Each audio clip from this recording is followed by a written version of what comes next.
Hi guys, we're back with another video. This one is just a little bit different. Well, not really, just my supplies are a little bit different. I recently won a competition on the Resin Supply STEM Facebook group, and in that competition I won some one-to-one resin from Mouldd Resin, which is a UK brand, and I also won some UV resin. So I decided that I was going to do a bunch of projects using this resin, seeing what I thought of it. I've got some projects coming up with the UV resin too. But as I won it because of this Facebook group, I really wanted to showcase the things that are sold in this Facebook group as well. So this is just the Mouldd one-to-one resin. I've mixed up approximately 80 milliliters. 80 milliliters. So this is the first supply that I'm using from Resin Supplies then. This is a beautiful blue mica from Charlotte Parkinson in the group. All the supplies that you can get in Resin Supplies then, all the sellers have been vetted completely. So you're not going to come across a dodgy seller as long as you stick to the list of vetted sellers. And you can literally get everything. We've got Dennis, who started the group. He does everything from resin leveling tables to, if you've got an idea for a mould, tell Dennis. Dennis will make it for you. He only does his own moulds. He doesn't do any commercial moulds anymore. Just moulds that he makes himself, so they're the best quality you can get. This mica is absolutely stunning. I love that colour so much. You'll see it when it's mixed in. We've also got Yvonne Bishop, who does glitters. We've got Sharon Kerr, who does everything from acrylic skins to the Angelina film and Angelina fibre now as well. We've got Sharon Brown, who does bezels. We've got Natasha Imbri, who does stickers and foils and all sorts of things. This alcohol ink, which is Pinata White Blanco Blanco, which is, as you know, is the only alcohol ink I use when it comes to a white sinker. That is also from Charlotte Parkinson. This is the one supply today that I couldn't get from Resin Supplies then, purely because I'd run out. Don't judge me, this is from Temu. I know. But I was desperate. So I was looking for something in an order to just throw in there for some other stuff that my mum wanted, and I'd run out of Charlotte's, unfortunately. Charlotte does have the best chameleon micas, and you get a lot more than you get here. Look how stingy this is. This wasn't cheap for this tiny little pot, and you get like maybe 1 gram. It's ridiculous, but it is a beautiful colour. However, Charlotte will get you better micas. She'll get you better chameleon colours. She'll get you anything you want. She's brilliant. Now, it might sound like I'm trying to sell a group of sellers to you. I apologise for that, but I really love our group. See, Resin Supplies then isn't just a selling group. It's a supportive network of people who do resin, from everything from business to hobbies to complete newbies who've never done resin before. We all share our products, we give advice, we help each other. So, you know, if you want to join a supportive resin group, come join Resin Supplies then. I know that Claire from Claire's Crafty Corner has been talking about our group as well. But it's just a really good group, and it's an amazing group of people. I'm so lucky to have found them, because there's a lot of art groups out there that just get nasty and people get jealous and claim that you're copying when you're just doing your own thing. We don't care. We will show you how to do things. Resin Supplies then also has a YouTube channel and a TikTok, and we will happily, all of us will happily show you how we make things, just like I am now. So I'm just mixing in this blue right now, and as you can see, it's just melting in really easy. because this is a very finely milled mica powder, and the more finely a mica powder is milled, the better it's going to mix in. And just look how beautiful this colour is. It's so nice. So literally all I'm using for this is that chameleon colour, the white, this blue, and then we're going to use some Mouldd resin dye, because unfortunately I had also run out of resin dye from Charlotte. I'm sorry, Charlotte, please forgive me. I'll order some soon. But we all know I love Mouldd resin, so yeah. Here's the chameleon colour. Now, a lot of people just dust chameleons into their moulds to get that like solid chameleon colour, but because I make dice, if I dust that into my mould, when I sand my dice, that'll just be taken off. Plus you get a completely different effect if you mix the chameleon colour into your resin. And there's no wrong way to use it. Experiment. So this is the sapphire blue from Mouldd Resin, and I've just put 2 drops into this. I'm just making a very pale colour to begin with. Please excuse me losing my voice. I have been a little bit ill for the last couple of weeks, which is fun because I have so much dice to sand. So many. So I might sound a little bit manic at the moment, but it's okay. We're fine. I've been waiting to do this voiceover for a week. So all I'm doing is I'm just drizzling a little bit in, just to cover the base of the mould. I had noticed there that a little bit of the chameleon powder had gotten on the mould, so I just wanted to wipe it off. But yeah, we're just putting this pale colour a little bit into each of the dice. I'm just putting in enough just to cover that number at the minute. I will come back and have a look through to see how much I've put in. And eventually I'll probably go up to about 1/3 of the dice. But I want to get a bit of colour variance here. So we're starting out with this pale colour. And then we're going to get out the Angelina film, which I love. It's so nice. And being able to get it from Sharon Kerr. Angelina film is so expensive in the UK when it's so cheap in the USA. I was paying something like £8 for a tiny little bit, just for one colour. Having Sharon being able to get it for me now, oh my god, it's such a lifesaver. It's so cheaper. So all I've done is I've added in another 2 drops just to darken up this blue. That's the nice thing about resin dyes. You can build your colour up. So I'm just adding in a little bit more of this resin, and we're going up now to about 1/3 of the dice.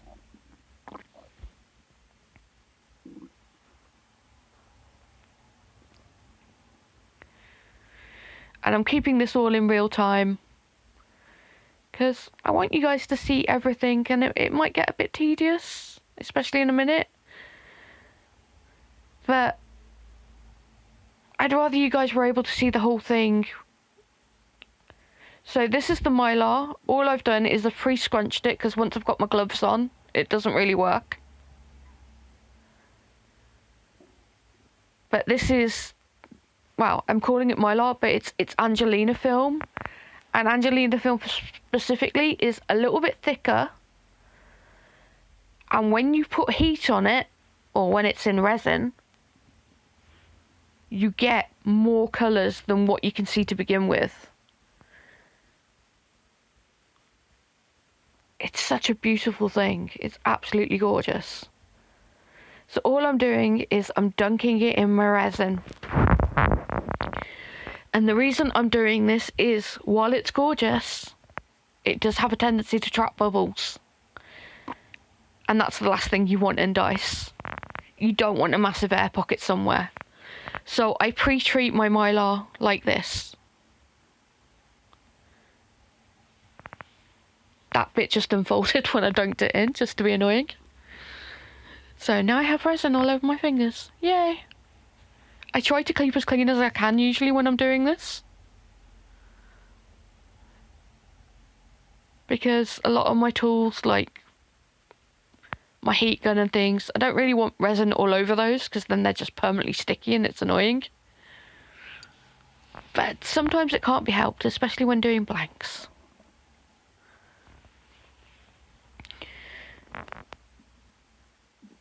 So like I said, we're just dunking it in. We're going to get that bit, we're going to put it in the dice.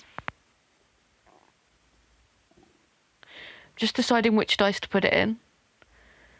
Some of the bits I've cut are bigger than others, so like for the D20 I needed a larger piece, and for my D4 I needed a really tiny piece, because we've got more to go in there yet.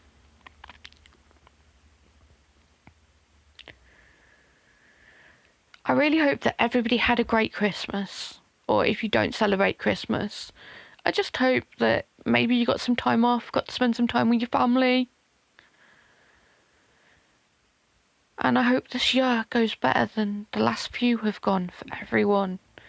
Everyone just deserves an amazing year now.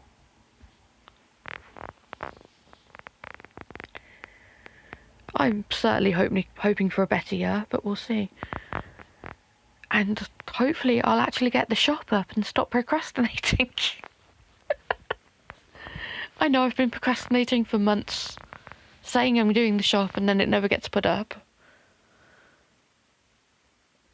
I get a bit of an imposter syndrome.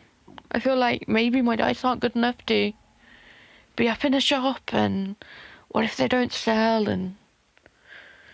but you know, I think we all get like that sometimes. We all worry about the what ifs. What's the worst that happens? They don't sell, right? Oh no, I'll just give them to my friends. So now this is the white Blanco Blanco that I've mixed with a bit of resin. And all I'm doing is I'm drizzling that over the Angelina film.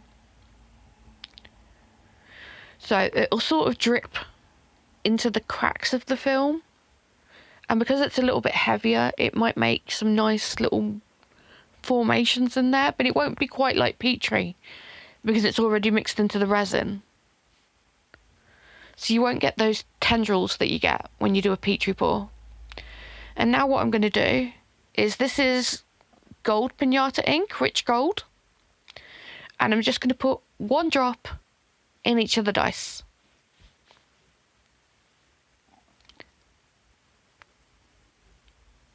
Just right on top of that white.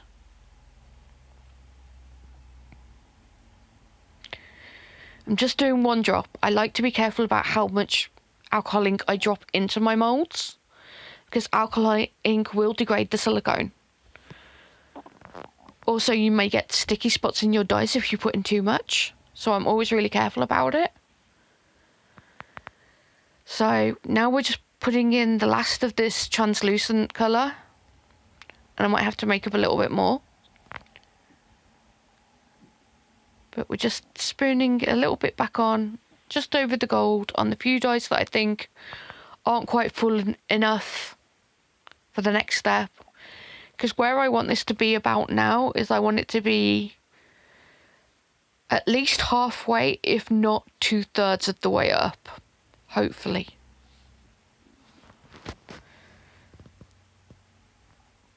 Because what we're going for in this next step is we're going for the mica drop that I've shown you in previous videos. But when you do it with these things in, it drops in around the mylar, and that gold ink, it grabs onto that gold and drags the gold with it. So yeah, I was a little bit short, so I'm just going to make up some more of that blue.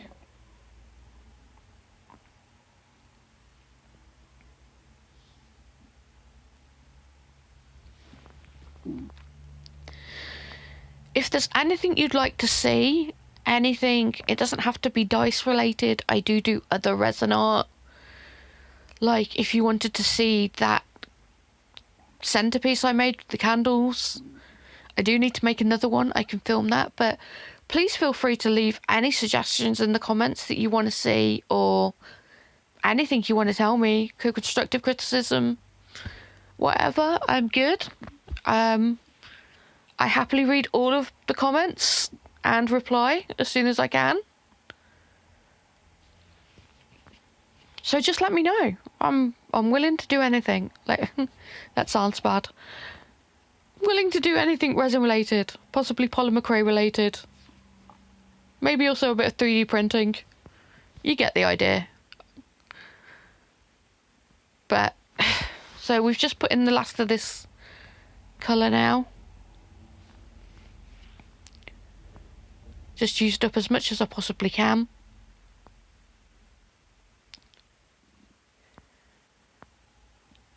And as you guys have heard me say in the past, I don't waste resin. And I have prepped a bunch of my flashing and leftover resin for a dice pour that's coming up soon.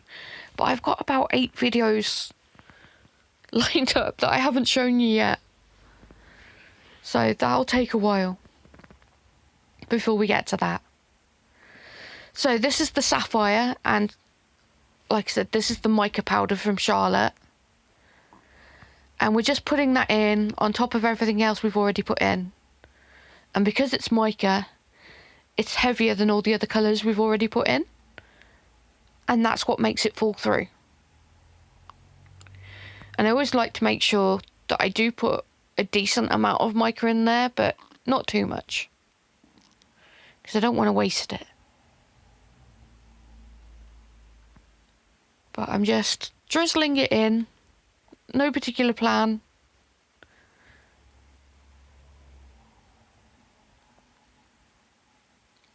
Until I think I've got enough of the colour in there. And now we're going to go with this chameleon colour. From this angle it just looks really red, but this is a chameleon colour that shifts nearly the whole rainbow, which is really nice.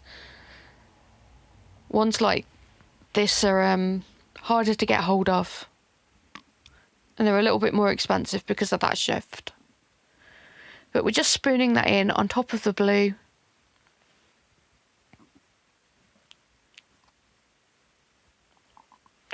And I don't want to put too much in because I don't want that colour to dominate. It's just an extra dimension in there. I really want the blues to be the dominant colour.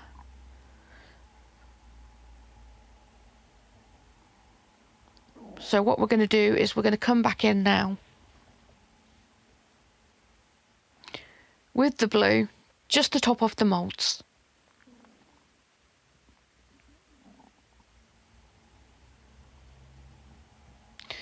We're just making sure they're all full, that they're all slightly doming, because we don't want any voids.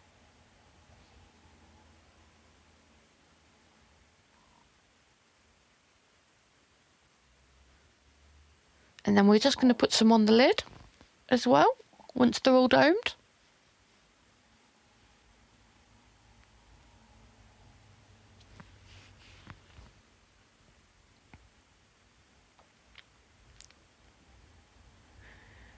But yeah, let me know how your holidays went.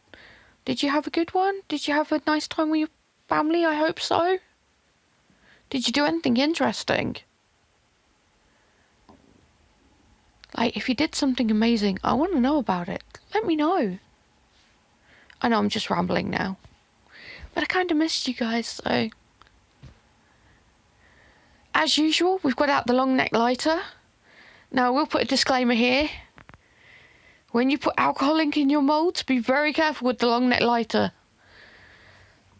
Because my alcohol ink went in so early, it's had time for the alcohol to evaporate off, just leaving behind the gold. But if you've used too much alcohol, that alcohol will sit on the surface of the resin and you could cause a fire, so be very careful. I'm losing my voice again now, sorry guys. But be very careful when you do this, please. I don't want anyone to have an accident. But we're just popping the lid on. We're putting some gentle pressure on, just to push it down softly. And now that's going away into my pressure pot. I pressurise at 40 psi. And they'll spend the days in the pressure pot for about 24 hours. So this is now the next day. Once they've been in there for that amount of time. Going to give the mould a good squeeze to crack the flashing. And you can see this flashing is paper thin, which is a really good sign.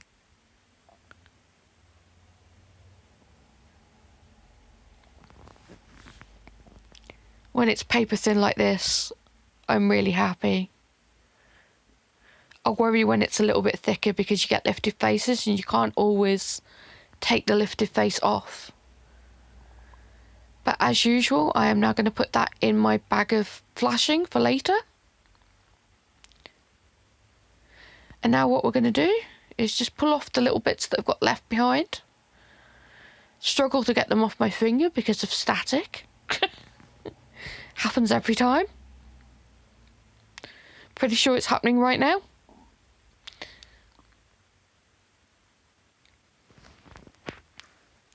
Yep, static.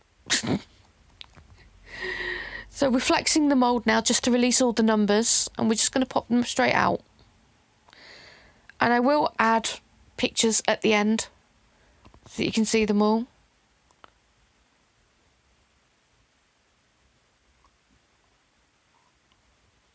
But I really do love how this set came out.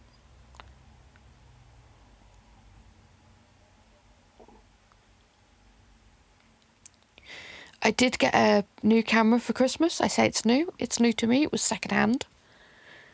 So hopefully that will improve the quality of my film for you guys soon.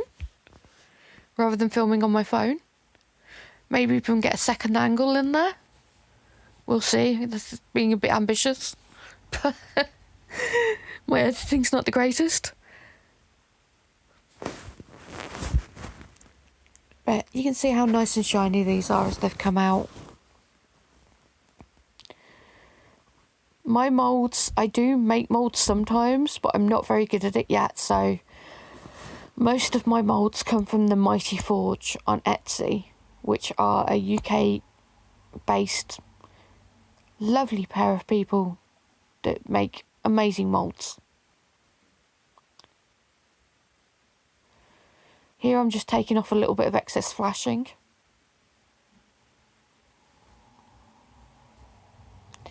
I do tend to do this with all the dice once I've demoulded them. I just take the knife around the edge of the one face just to make sure I get all the flashing off. Because once I've popped all of these out, they will be going into my resin curing machine just for a second cure, because it's a bit cold here at the moment.